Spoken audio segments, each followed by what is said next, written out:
सुप्रभात क्लास 12। पिछले क्लास में हम लोगों ने पढ़ा था कि किन कारणों से इस स्थान की ख्याति है। ख्याति के लिए नमक, उर्वरक, भारी पानी और ताप ऊर्जा के कारखानों के कारण को बताया गया था। आगे हम लोग पढ़ेंगे आज के क्लास में कि मन्नार की खाड़ी के उत्तरी छोर पर पवित्र रामेश्वरम द्वीप है। यह हिंदुओं के पवित्र 4 धामों में से एक है। हिंदुओं का जो पवित्र 4 धाम है, द्वारका, बद्रीनाथ, जगन्नाथपुरी और रामेश्वरम, उत्तर, दक्षिण, पूर्व, पश्चिम चारों दिशाओं में ये है। उनमें से एक धाम रामेश्वरम यही है। अन्य 3 धाम द्वारका, बद्रीनाथ और जगन्नाथपुरी। जगन्नाथपुरी उड़ीसा में, बद्रीनाथ उत्तराखंड या उत्तरांचल और द्वारका जो है वो गुजरात में है।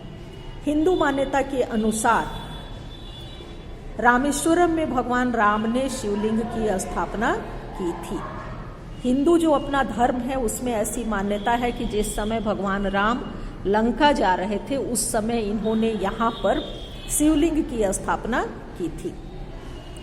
15वीं सदी में रामनाड के सेतुपति वंश के राजा उदयन ने रामेश्वरम का वर्तमान मंदिर बनवाया। यानी वर्तमान में जो मंदिर है उसको बनवाने का काम राजा उदयन ने किया।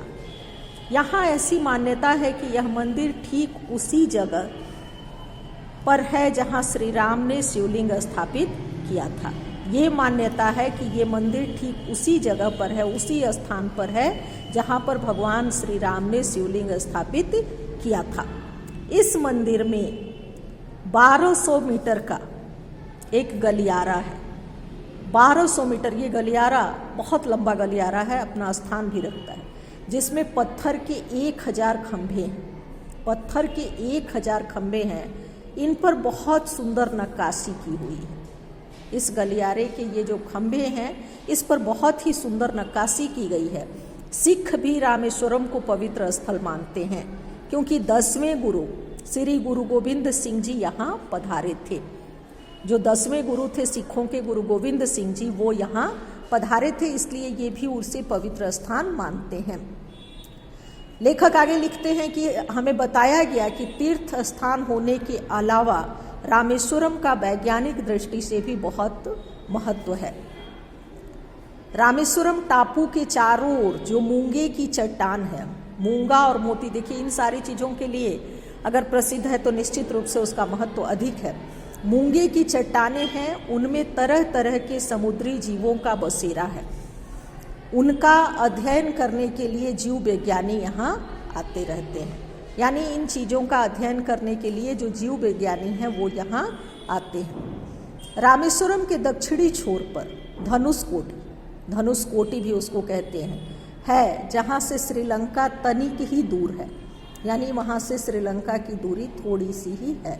धनुषकोटि का अर्थ है राम का धनुष।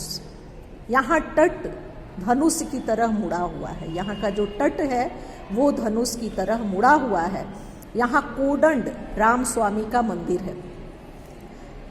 राम स्वामी का एक मंदिर है। वहाँ कहा जाता है कि रावण का भाई विभीषण यहाँ पर श्री राम के शरण में आया था। देखिए इन सारे स्थानों पर कहीं ना कोई धार्मिक आस्था से जुड़ा हुआ है। इस मंदिर के विषय में ऐसा माना जाता है कि विभीषण जो था वो यहीं पर श्री राम की शरण में आया था। रामेश्वरम से पाक खाड़ी में होकर हम पाक जलपट्टी जलडमरू मध्य को पार कर बंगाल की खाड़ी में प्रवेश करते हैं। यहाँ से स्थान जो है वो प्रवेश हो जाता है बंगाल की खाड़ी में। यहाँ पर जब हम कोडिकरे पॉइंट कैलिमियर पहुँचते हैं तो हंसावर फ्लेमिंगो पक्षी हमारे स्वागत में पंख फड़फड़ाते हुए उड़ने लगते हैं। यहाँ के पक्षी अभयारण्य में नाना प्रकार के पक्षी देखने को मिलते हैं। कोडिकरे के समीप समुद्र तट पर बसा वेदारण्यम कस्बा है। यह वही स्थान है जहाँ स्वतंत्र भारत के प्रथम गवर्नर जनरल चक्रवर्ती राजगोपालाचारी ने नमक सत्याग्रह का नेतृत्व किया था। वेदारण्यम को दक्षिणी कैलाश भी कहा जाता है। यानी इस स्थान को दक्षिणी कैलाश की भी संज्ञा दी जाती है। प्रश्न नंबर 1 से 3 हम लोग पहले लिख चुके हैं। प्रश्न नंबर 4 से लेके 7 तक का उत्तर लिखेंगे। जैसे ये बंदरगाह जो है ट्यूटिकोरिन वो क्यों प्रसिद्ध है, तो बताए थे कि यहाँ मोतियों का व्यापार का प्रमुख केंद्र है, लेकिन इसकी जो ख्याति है वो नमक, उर्वरक, भारी पानी और ताप ऊर्जा के लिए भी है। अब रामेश्वरम का वैज्ञानिक महत्व क्या है, उसके अलावा फिर धनुषकोटि कहाँ है, इन सारी चीजों को हम लोग लिखेंगे। प्रश्नोत्तर 3 तक पहले लिख चुके थे, 4 से लेके 7 तक प्रश्नोत्तर लिखेंगे। इस प्रकार से 21 पाठ जो है ये समाप्त